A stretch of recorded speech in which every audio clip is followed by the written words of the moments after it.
How were the Doors of Durin destroyed? Have you ever wondered about the fate of the legendary Doors of Durin?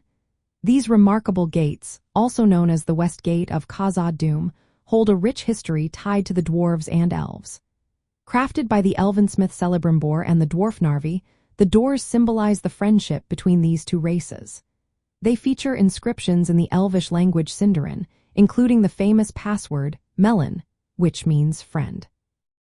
This password reflects the trust and cooperation that once flourished between the elves of Eregion and the dwarves of Khazad-dûm.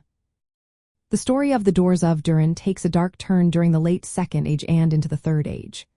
Sauron, the Dark Lord, launched a brutal attack on Eregion, overwhelming the Elven kingdom. In response, the dwarves, led by King Thrain, mounted a counterattack to give the elves time to escape. Unfortunately, Sauron's forces were too powerful, and the dwarves had to retreat into their underground kingdom of Moria. To protect themselves from the encroaching darkness and enemies, the dwarves made the difficult decision to shut the Doors of Durin. This act was not just about closing a door, it was a desperate measure to safeguard their realm.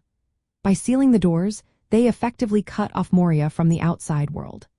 This sealing marked the end of an era of open friendship between the elves and dwarves, leading to Moria's long isolation. The doors remained sealed for over 3,000 years, fading into memory and legend. They were not destroyed in a physical sense but were closed off as a defensive act during the wars against Sauron's forces. This sealing symbolized the tragic breakdown of the alliance between the elves and dwarves, leaving Moria abandoned for millennia. It was not until the Fellowship of the Ring sought entry through the Doors of Durin that they were brought back into focus.